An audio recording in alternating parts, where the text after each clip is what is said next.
There are things in life we constantly chase, but rarely catch, and good health sits at the top of that list. As a physician with more than 3 decades of experience and approaching my 50th birthday, I want to share what has kept me in strong health at this stage of life. Here's something that may surprise you. When I was in medical school, while most of my peers focused on wellness and longevity, I took a different approach. I asked myself, if I'm going to live a long life, I should understand how to die well. That line of thinking shaped everything that followed. Let me frame life using a simple structure. 4 quarters of 25 years each. 0 to 25, 25 to 50, 50 to 75, and 75 to 100. In previous generations, the average lifespan was around 50 years. So it didn't matter much whether someone drank heavily or lived carefully. They often reached the same endpoint. But we now live in an era where reaching 100 is increasingly realistic. That changes everything. If you want to thrive in the 4th quarter of life, you must lay the groundwork in the 3rd. I'm currently in my 3rd quarter, and the fact that I'm standing here in good health is evidence that the approach works. There's an English saying that captures this perfectly. You are what you eat. Think about what lands on your plate most often. On one side, you have foods like alcohol, refined flour, bread, pizza, and fatty grilled meats, things many people eat daily. On the other side, you have tofu, brown rice, kimchi, fish, and fermented soybean paste stew, foods more commonly eaten at special occasions. The problem isn't indulging occasionally. The problem is when the harmful side becomes your default. Consistently consuming foods that generate toxins in the body without effectively eliminating them gradually breaks your health down. The goal is to make the nourishing foods your everyday baseline, while treating the indulgent ones as the exception.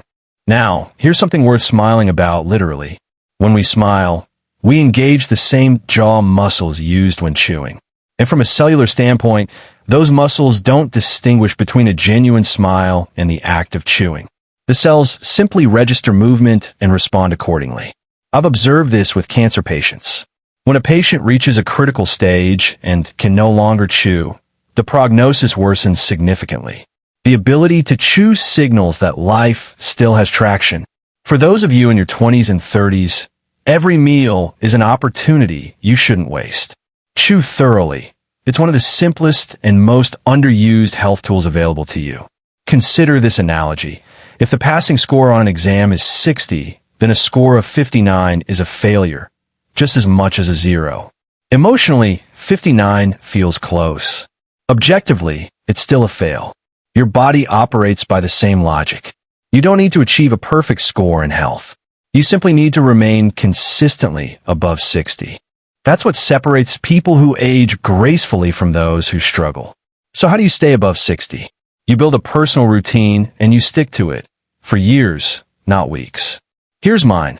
For over 30 years, I have walked to and from work. When I moved further away, the commute stretched to an hour and 20 minutes each way, and I kept walking. I don't drink alcohol, I don't smoke, and I don't eat after dark. These aren't occasional choices.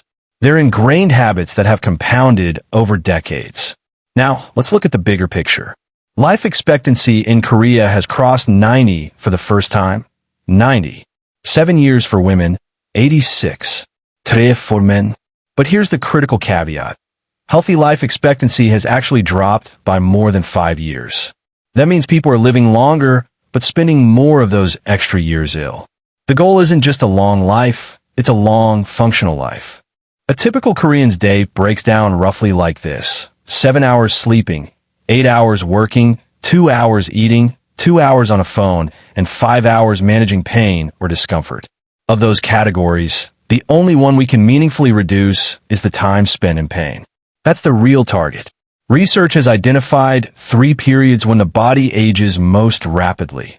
Around age 34, around age 60, and around age 78. These aren't gradual dips, they're sharp declines. At 34, hormone levels drop significantly. For women, this is also why pregnancies after 35 are classified as higher risk. At 60, conditions such as cognitive decline and neurological disorders begin to emerge more frequently. And at 78, the body begins its final assessment of how much runway remains. But there's an additional finding worth noting. A meaningful slowdown also occurs between ages 44 and 60.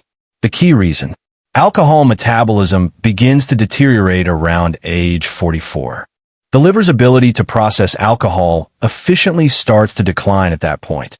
My recommendation is straightforward. If you drink, set 44 as your limit.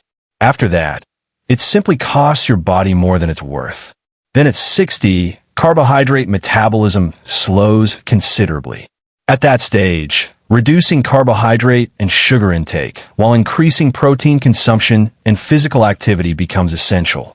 Two numbers to remember: 44 for alcohol, 60 for carbohydrates. Our bodies are made of cells, and cells, like us, eventually wear out. The question is how quickly.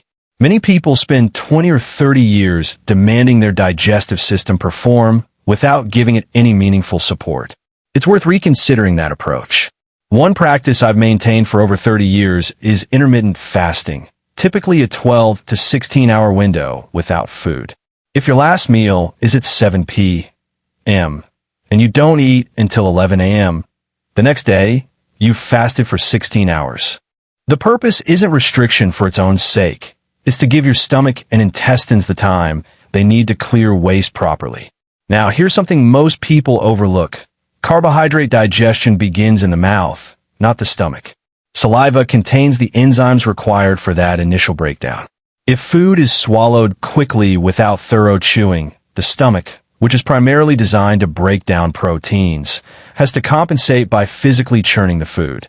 This leads to what's commonly described as a heavy, trembling sensation in the stomach, and over time can contribute to acid reflux and esophagitis. The practical solution: chew thoroughly. And if you struggle with that, consider eating a small piece of nurungji, Korean scorched rice, after your meal. It contains natural compounds that assist carbohydrate digestion, much like the malt-based drinks traditionally served after meals at Korean restaurants. Timing matters here. It needs to be consumed directly after eating, not hours later. The sequence I follow for each meal: start with something sour, vinegar, pickled vegetables, or lemon water to stimulate the digestive tract and initiate mucus production. Then eat your main meal. Finish with a small amount of nurungji. That's a complete, digestion-friendly meal for the past 17 years. I have taken turmeric every single day. The active compound in curry, turmeric, has a substantial body of research supporting its role in reducing chronic inflammation and supporting metabolic health, particularly in relation to diabetes. Taking approximately 1 gram dissolved in water daily can meaningfully support the body's anti-inflammatory processes. It also facilitates bile production, which is essential for cholesterol to be excreted through the digestive system rather than accumulating in the body. There's an important distinction worth drawing. Enjoying curry occasionally is not the same as consuming turmeric's active compounds daily. Just as admiring a musician is not the same as practicing music every day. What you do consistently is what defines your health, not what you merely appreciate. On the topic of beneficial gut bacteria, stress directly kills intestinal probiotics, and research now links stress-induced probiotic depletion to increased risk of colorectal cancer. The irony is that most people respond to stress by drinking alcohol in the evening, and alcohol further destroys the probiotics. Drinking when stressed is, therefore, doubly damaging. To support gut health, I've been making and consuming a daily detox drink for over 25 years. A blend of vegetables like broccoli, cabbage, tomatoes, carrots, apples, and bananas, cooked and blended into an easily digestible form. Over time, this practice helped me lose approximately 19 kilograms, and I've maintained that weight loss ever since. The value isn't any single ingredient. It's the consistency of consuming vegetables every single day. Vitamin D also deserves attention. At lower levels, it supports calcium absorption and bone density. At higher levels, it plays a significant role in immune regulation and hormonal balance. Many people are deficient without realizing it. I recommend getting tested and supplementing if necessary.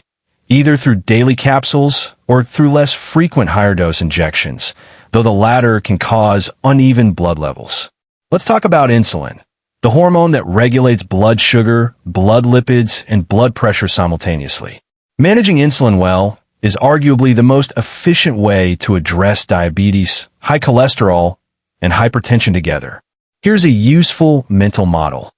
Imagine you're born with 100 units of insulin capacity. If you use 1 unit per year, you have enough for a century. Use 2 per year, and that capacity runs out at 50. Use 3 per year, and the consequences begin in your early 30s. The rate at which you deplete this capacity is largely within your control.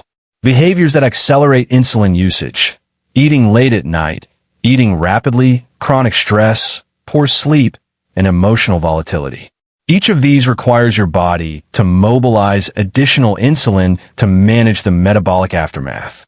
Behaviors that conserve it, eating fiber-rich, slow-digesting foods, managing emotional responses, getting adequate rest, and most importantly, moving after meals.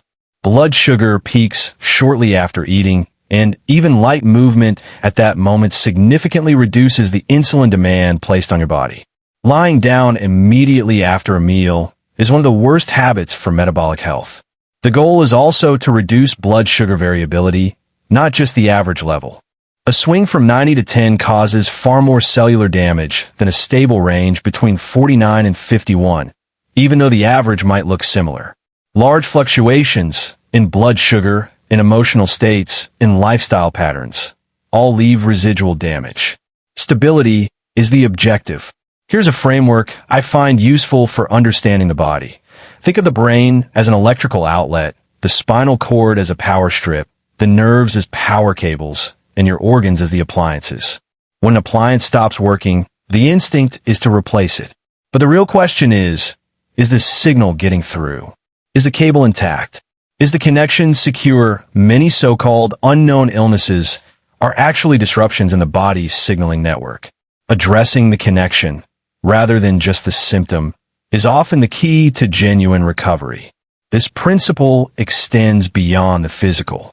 When we feel connected to others, to people who energize us, we feel more alive. The body reflects that. Social and emotional connections are not peripheral to health. They are structural components of it. On the subject of physical movement, multidirectional activity is significantly more beneficial than repetitive, single-direction exercise. Walking on varied surfaces, including barefoot when safe, stimulates different points in the feet and legs, encouraging bone growth and muscle activation across a wider range. Sports like table tennis or tennis, which require constant directional adjustment, are excellent for this reason. Growth hormone release is another area worth understanding. It can be triggered through sustained physical exertion. Specifically, holding an isometric contraction of the inner thighs for at least 15 minutes, long enough for lactic acid to accumulate and prompt growth hormone production. It can also be stimulated through fasting, as the body interprets reduced caloric intake as a signal to repair and rebuild. Finally, and perhaps most surprisingly, music plays a measurable role in health. Sound frequencies can influence cellular activity and help resynchronize the body's natural rhythms, breathing, heart rate, even the pace at which we blink. Listening to music you genuinely enjoy promotes relaxation, proper breathing, and stress reduction. I have incorporated music therapy into my own practice for many years, and the evidence supporting its physiological benefits continues to grow. To summarize what we've covered today, build a routine you can sustain above the 60-point threshold. Eat thoughtfully and in the right order. Fast regularly to give your digestive system rest. Take turmeric and probiotics consistently. Manage your insulin through movement and diet. Stay connected to people, to your body's signals, and to things that bring you genuine joy. These are not dramatic interventions. They are small, consistent habits that compound into a long, healthy life.